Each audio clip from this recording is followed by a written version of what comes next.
Famille, justice, enfance.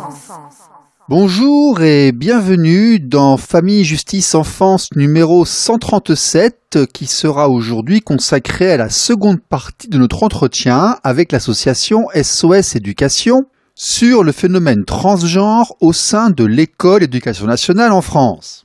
Alors oui, c'est vrai, il s'agit d'un sujet compliqué que l'on aborde rarement. Affrontons-le de face, regardons-le. Cette association, reconnue d'intérêt public, qui apparaît régulièrement aussi dans les médias nationaux, expose ici un avis que l'on n'entend pas forcément tout le temps. C'est d'ailleurs l'occasion pour moi de rappeler que si vous êtes un professionnel, un auteur, vous représentez une organisation avec une crédibilité, une légitimité, vous pouvez tout à fait venir discuter de votre avis avec nous ici, sur cette antenne, sur nos thématiques. Vous serez la bienvenue. Nous acceptons de toute évidence la contradiction.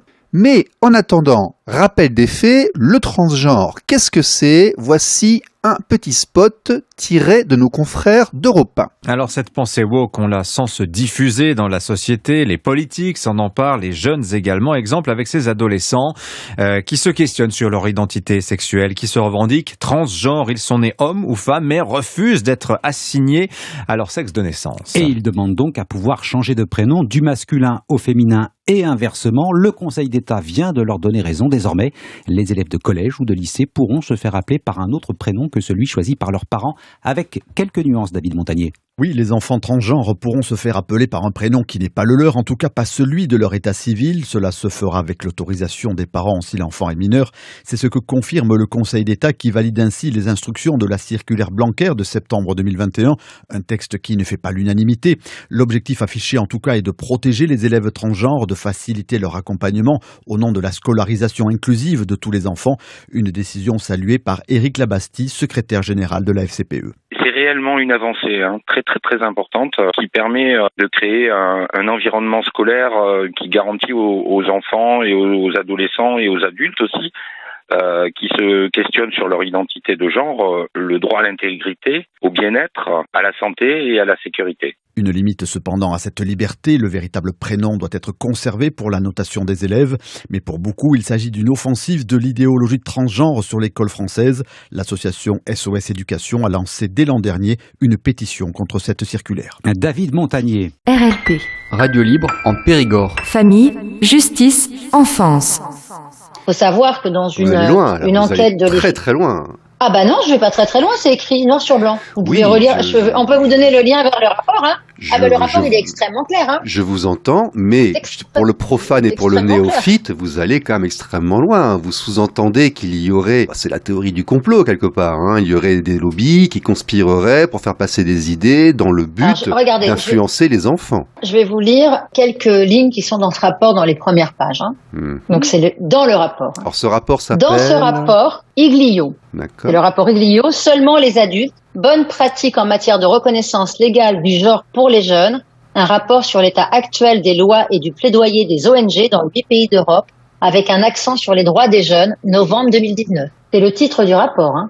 C'est pas moi qui le dis, hein. Et donc, dans ce rapport, vous avez décrit, par exemple, dans ce rapport, nous avons cherché à examiner les bonnes pratiques en termes de droit, de plaidoyer et de climat culturel et politique dans divers pays européens, avec un accent particulier sur les mineurs. Il ne fait aucun doute qu'à l'avenir, les activistes chercheront à faire pression sur les politiciens pour ouvrir l'accès aux mineurs, comme on peut déjà le voir dans certains pays. Ce rapport sera un outil puissant pour les activistes et les ONG qui travaillent à faire avancer les droits des jeunes trans à travers l'Europe, faire reconnaître légalement leur identité de genre par l'autodétermination plutôt que par un diagnostic médical ou une décision de justice. Alors les directives, vous dire les règles, vous allez voir. Donc, c'est quoi la feuille de route? Cibler les jeunes politiciens, démédicaliser la campagne. Donc, il ne faut pas parler des effets des médicaments ou des chirurgies. C'est pour ça que vous en entendrez jamais parler. Évidemment, à part des gens comme nous qui vont alerter le grand public pour protéger les enfants. étudier des cas de personnes réelles, anonymiser les récits et les mettre en scène pour influencer les perceptions du public, devancer l'ordre du jour du gouvernement, utiliser les droits de l'homme comme argument, lier votre campagne à une réforme populaire, éviter une couverture et une exposition excessive à la presse, carpe diem, tirer parti de l'élan politique à la suite d'élections, travailler ensemble, militants des ONG, organisations LGBTI nationales, internationales, experts en droits de l'homme du monde universitaire. Méfiez-vous des compromis. Voilà, vous avez tout un rapport, vous pourrez le lire, mais ça, voilà, les règles, voilà. Donc, qui arrivent aujourd'hui en France, n'est pas du tout étonnant, évidemment. Et il faut bien avoir en tête que la question n'est absolument pas, et ça, nous, on est très clair sur ce point-là, puisque SOS Éducation a toujours été très clair là-dessus, nous soutenons évidemment le combat légitime pour le respect des droits des personnes homosexuelles et transsexuelles. Ce n'est pas de cela dont il s'agit, au contraire même, puisqu'on sait très bien qu'actuellement, des jeunes adolescents, notamment des jeunes filles adolescentes, développent une forme d'homophobie intériorisée qui fait qu'elles vont préférer parfois engager un processus de transition, quitte à mettre leur santé en danger, c'est-à-dire à prendre des risques de cancer, à prendre des risques, même, comme vous le disiez, de faire des chirurgies automutilantes, parce qu'une mastectomie à 16, 17 ans ou 18 ans, je veux dire, après, c'est dramatique. On l'entend bien, les détransitionneuses aujourd'hui sont plusieurs milliers, elles s'expriment, et toutes elles le disent, je veux dire, j'aurai une voix de garçon, j'aurai du poil sur le visage, et j'aurai un corps effrayant, et maintenant je ne peux plus rien. Elles s'expriment, ces personnes qui ont été embarquées dans cette emprise, quelque part, de détestation de son propre corps, qu'on connaît bien à l'adolescence. Et le souci qu'on a aujourd'hui, si vous voulez, c'est que on n'arrive pas à faire entendre raison à ces gens-là parce que l'idéologie prend le pas à des fins électoralistes. Et ça, c'est très grave parce que quand on regarde les études, et je vais même vous dire, ce qui est très choquant, c'est que les premières études, ça a été évidemment dénoncé dans un documentaire que j'invite tous vos auditeurs à regarder, qui s'appelle Transtrain, qui est un documentaire suédois. C'est les premiers qui ont alerté. Des médecins qui prenaient en charge des jeunes comme ça et qui à un moment ont dit mais faut qu'on arrête, qu'est-ce qu'on est en train de faire là, on n'a pas le droit de faire ça, et qui ont été pris par ce qu'on a appelé un stress éthique en fait. Le problème c'est qu'ils se sont rendus compte que c'était plus du tout la population qu'ils avaient connue il y a 20 ou 30 ans. Ils avaient une surreprésentation d'adolescents qui n'avaient jamais eu de ressenti de dysphorie dans la petite enfance. Et ils avaient beaucoup trop de jeunes filles. C'était pas normal ces chiffres-là. Et ces jeunes filles, ils se sont rendus compte, quand ils ont commencé à faire des analyses, qu'ils avaient une surreprésentation de jeunes filles qui avaient eu des épisodes dépressifs plus tôt, qui étaient atteintes du trouble autistique, de jeunes filles qui avaient subi des sévices sexuels et qui étaient en situation post-traumatique, de jeunes filles qui avaient des profils de type anorexie mentale, et qu'en fait, ils étaient en train d'engager dans un processus de transition des jeunes filles qui étaient dans un tel état de dépression ou de mal-être, d'incapacité à vivre avec leur corps, que finalement, elles étaient en train de mettre cette étiquette de la dysphorie de genre pour se reposer un peu et se laisser porter par quelque part l'euphorie du changement de genre, mais que finalement, la souffrance véritable ne serait pas soignée et qu'elle ressortirait malheureusement plus tard, voire plus fortement après. Et c'est ce qui s'est passé. C'est extrêmement grave ce que vous nous dites actuellement là. Vous nous démontrez, vous nous expliquez qu'il y a effectivement des forces, des lobbies d'influence qui, pour propager des idées, s'organisent, se mettent ensemble et rentrent dans l'éducation nationale et vont aller toucher des personnes vulnérables sans l'accord des parents. Je résume, je synthétise, en fait, c'est ça que vous nous dites là aujourd'hui. Écoutez, c'est le constat que nous sommes beaucoup à faire et que d'autres pays ont déjà fait. D'accord. Il faut savoir que de jour en jour, les pays font marche arrière. Ouais, on a de très nombreux pays déjà qui ont fait marche arrière, que ce soit la Suède, la Finlande. Non, mais ça pose beaucoup de questions, cette histoire-là, si vous voulez. C'est comment déjà c'est possible? Comment est-ce qu'on peut venir, comment est-ce que l'école peut venir empiéter dans le champ de la parentalité? C'est pas son travail, comment on peut laisser faire ça? Et ensuite, comment est-ce qu'on a pu ouvrir la porte à ces gens-là, quoi? Écoutez, oui, ça, je suis bien d'accord avec vous. Nous, on le dénonce depuis quand même un certain nombre d'années, mais le fait est qu'aujourd'hui, la situation est telle que nous devons informer les parents. Rappeler également que ces traitements qu'on donne à des enfants n'ont jamais reçu d'autorisation de mise sur le marché pour être administrés sur justement la pathologie de dysphorie de genre, et qu'ils l'ont encore moins été s'agissant d'enfants qui ne sont pas malades. Donc l'important, c'est de s'informer sur ce sujet-là et surtout d'informer vos auditeurs sur l'importance de prendre du temps, d'être à l'écoute des enfants et de faire accompagner les enfants par des psychothérapeutes qui vont être soucieux de prendre en charge la parole de l'enfant de manière holistique, c'est-à-dire de voir toute la situation de l'enfant et de l'accompagner sur le long terme, parce que vous l'aurez compris, ces médicaments ont des effets quand même tout à fait délétères sur leur santé globale, physique comme psychique, et une partie non négligeable de ces effets sont totalement irréversibles. RLP. Radio Libre en Périgord. Famille, justice, enfance.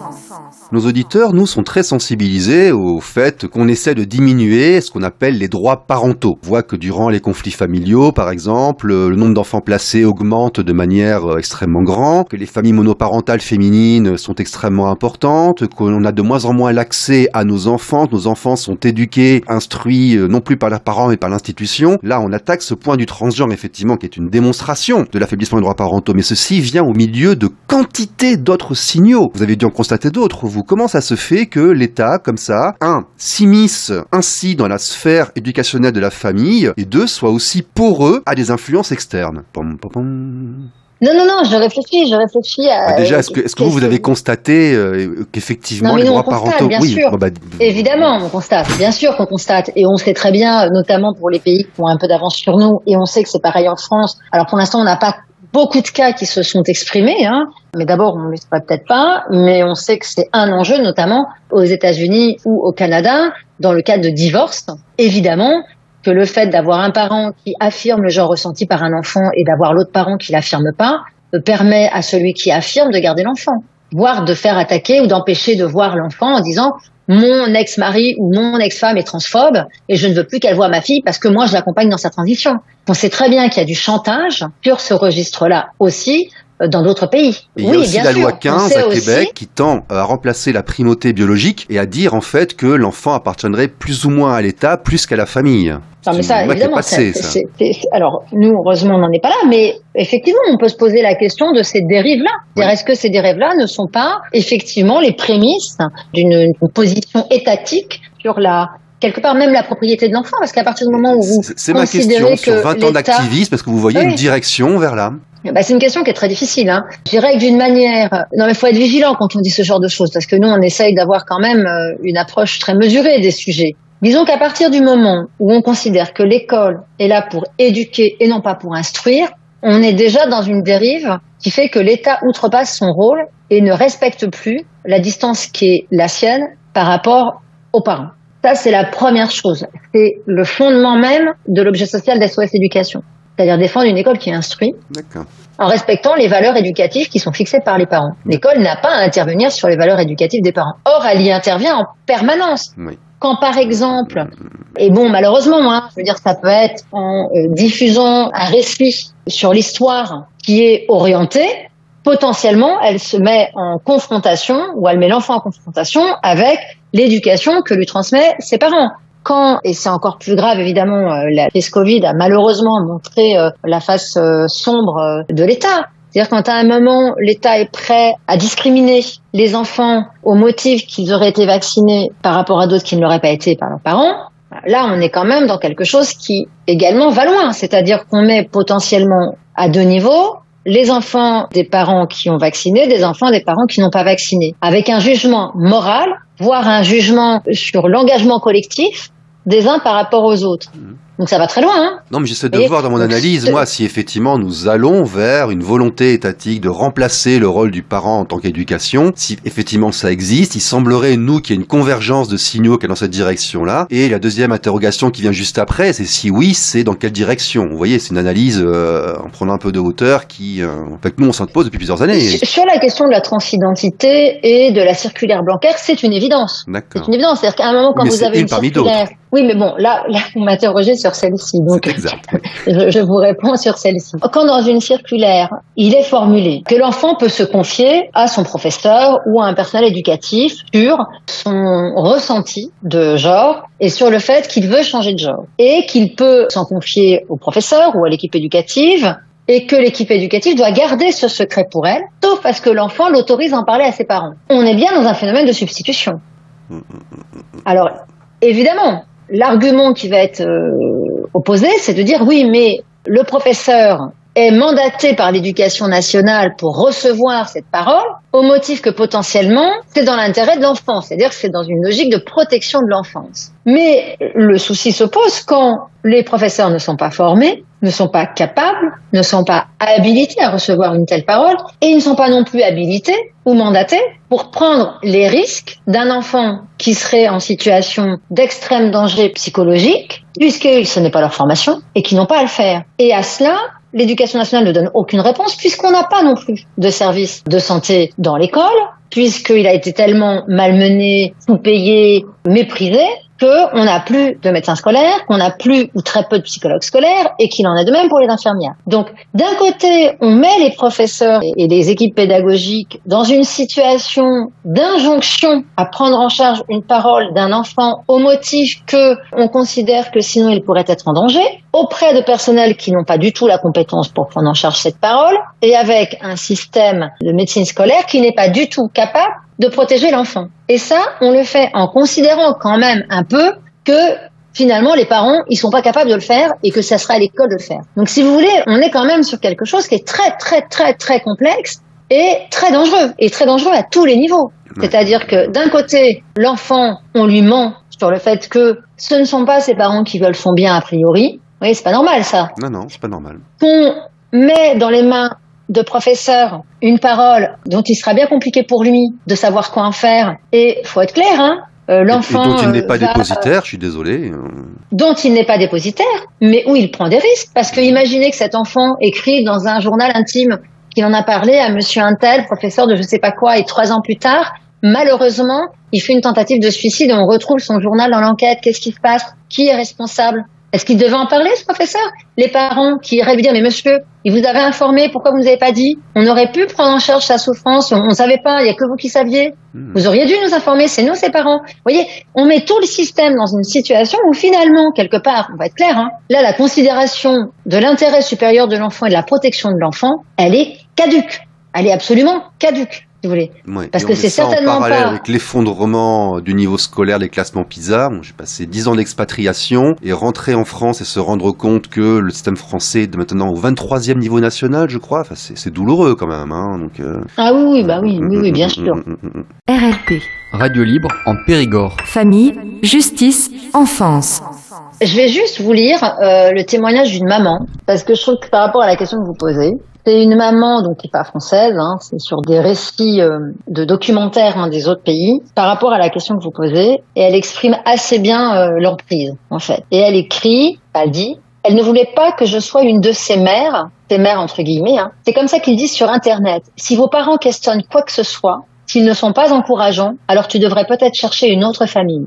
C'est une idée dangereuse et qui se répand chez les jeunes, selon laquelle leurs parents sont intrinsèquement contre eux. Ce qu'il faut savoir, c'est que sur la question transidentitaire, le poids des réseaux sociaux et l'emprise des réseaux sociaux et l'emprise des associations LGBTQI+, est extrêmement forte sur ces enfants, et que nous, on accompagne des familles aujourd'hui en France, hein, dont les enfants ont quasiment été sortis de leur foyer familial et se sont retrouvés, comme vous le disiez très justement, placés. Ouais. Nous, on constate aussi, lors du lobbying, les activismes, qu'on est confronté à des réactions de ces milieux-là. Alors pourtant, il y a des convergences parfois, hein, parce qu'il y a des couples homosexuels avec enfants, et puis eux aussi, ils se séparent, et puis eux aussi, ils ont un problème de respect des droits parentaux lorsqu'ils arrivent en phase de séparation. Donc on devrait se rejoindre sur certains points. On est obligé de constater que pour tout ce qui concerne la famille, on est en désaccord sur beaucoup de points, hein, sur beaucoup de choses, hein, et qui sont très actifs. Absolument. Mais bon, après... Plus on en parlera, plus tout le monde se rendra compte que ce n'est pas un sujet qui est lié à l'homosexualité du tout. Non, c'est beaucoup plus vaste. C'est beaucoup plus vaste que cela. Oui, on a beaucoup, nous, de femmes ou d'hommes homosexuels qui soutiennent le fait de protéger les enfants de l'emprise transidentitaire qui finalement n'a rien à voir avec l'orientation sexuelle d'une personne. Ça n'a absolument rien à voir. Et donc, c'est vrai que là, il y a une véritable emprise idéologique qui s'inscrit dans un programme dont on pourrait imaginer qu'il est proche d'une société un peu transhumaniste. Et puis bon, c'est ce que on a écrit récemment, c'est que quelque part il y a un enjeu financier qui est juste gigantesque. Et concrètement, nous on considère qu'aujourd'hui ces lobbies-là sont surtout des lobbies poussés par l'industrie pharmaceutique et l'industrie de la chirurgie, que ce soit esthétique ou de réassignation sexuelle, et qu'en gros ils prennent nos enfants pour des vaches à lait. RLP. Radio libre en Périgord. Famille, justice, enfance. Alors SOS Éducation, effectivement, quelle est votre actualité? Est-ce que vous avez des projets, des combats à venir, autres que le transgenre ou sur le transgenre? Qu'est-ce qui se profile devant vous actuellement? Alors nous, clairement, sur la question de la transidentité, c'est un sujet très très très brûlant pour nous actuellement, puisqu'on a des informations régulières sur l'augmentation des demandes de changement de genre chez les enfants. De plus en plus de familles sont concernées et il devient extrêmement urgent de pouvoir communiquer largement à ces familles l'importance d'échanger avec l'enfant, de maintenir le lien avec l'enfant et de gagner du temps. On sait que dans la très grande majorité des cas, les enfants vont se réconcilier avec leur corps et du coup vont passer cette phase très douloureuse. La souffrance adolescente est très douloureuse aussi. On est très conscient de cela et il faut reconnaître qu'elle est très douloureuse. D'autant plus avec ce que cette génération a subi pendant le Covid, où on les a privés d'un besoin essentiel qui est la sociabilisation à leur âge. Et on a aujourd'hui une santé mentale des jeunes qui est détériorée comme elle ne l'a jamais été. Donc il est évident que cette santé mentale extrêmement abîmée, extrêmement fragile de cette jeune génération a un impact sur ce besoin de s'identifier différemment et finalement de transfigurer dans une autre identité de genre. Le problème, c'est pas trop cela, je dirais, c'est de maintenir le contact avec le jeune et de lui permettre finalement de gagner du temps pour ne pas s'engager dans des traitements médicamenteux, voire pire, des chirurgies qu'il regrettera toute sa vie. Il faut savoir que avant, on avait tendance à faire des chirurgies autour de 25-30 ans, qui est beaucoup mieux, puisqu'à 25 ans, on a un cerveau qui est complètement et pleinement mature, et donc la personne peut plus, on va dire, avoir une position éclairée en ayant pleinement conscience des enjeux sur sa vie d'adulte, et toute sa vie, puisque ce genre de traitement, ça sera toute sa vie. Donc ça, c'est vraiment un sujet qui est très important pour nous. On a un autre sujet qui est évidemment les enfants en situation de handicap, puisqu'on a de plus en plus de témoignages comme quoi les enfants sont vraiment dans des situations extrêmement graves dans le système scolaire aujourd'hui, avec absolument pas l'aide qui était prévue. Donc ça, c'est un gros enjeu pour nous. Et puis, un enjeu aussi très important, c'est l'effondrement du niveau scolaire, qui ne cesse de poursuivre son désastre des classements et qui pose évidemment tout un ensemble de problèmes, que nous, on considère qu'une grande partie des problèmes de l'école pourrait trouver une résolution à moyen long terme si on revenait à une école qui instruit et qui instruit tous les enfants avec bienveillance, mais une certaine forme d'exigence académique. Voilà. Donc c'était Sophie Audugé, déléguée générale et porte-parole de l'association SOS Éducation. Merci beaucoup, madame, de votre temps. Vous avez expliqué tout ceci. Je pense que votre parole était claire. Écoutez, si vous avez une actualité et autres, n'hésitez pas à venir vous exprimer sur cette antenne. Merci, madame. Merci beaucoup. Merci à vous tous. Voici maintenant la chanson de la semaine. Famille, justice, enfance. On vit des histoires de dingue, des histoires qui nous vident pleinement. On vit des choses qui flinguent, des choses qui sévissent à tout moment. Alors vivre son temps, c'est pas toujours tout rose apparemment. Alors on vit pourtant, on vit tout simplement. On vit, c'est pas toujours dingue, mais c'est la vie, faut croire c'est suffisant. Envie de prendre ce flingue, de se le mettre entre deux temps pépins. Alors envie pourtant, envie de tout ça et ça se comprend. Alors on vit son temps, on vit tout simplement. On rit et parfois c'est dingue, en chantant les douleurs qu'on ressent. On rit même si ça flingue, ça chasse nos douleurs et ça détend. Alors on rit souvent, on pleure, on rit, on marche et l'on attend. Alors en attendant, on vit tout simplement. On vit des questions de dingue, on vit pourquoi, pour qui et pour autant. On vit de questions qui flinguent, pour des questions parfois envie de sang. Alors envie de temps, envie de vivre cette vie pourtant. Envie d'être un enfant, envie tout simplement. On vit de parfois c'est dingue, on vit de trois fois rien c'est suffisant. Envie de poser son flingue, de ne plus rien entendre assurément. Des mots, des boniments, des histoires qui sadissent saignent à blanc. Des légendes et du vent, on vit tout simplement. On vit des histoires de dingue, des des histoires qui nous vident pleinement. On vit des roses qui flinguent, des roses qui fleurissent à tout moment. Alors vivre son temps, alors on vit de tout, ça se comprend. Alors on vit son temps, on vit tout simplement. On vit, c'était un jour dingue. On vit des éclairs, des larmes et du sang. Des enfants vidaient leurs flingues en criant que Dieu est le plus grand. On vit tomber pourtant, les bras ballants tombés dans les deux camps. On vit tous ces enfants, saignés du même sang.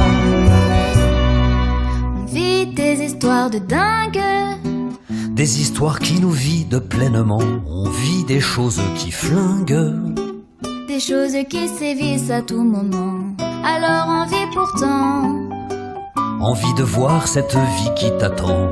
Alors toi mon enfant, va, vis tout simplement.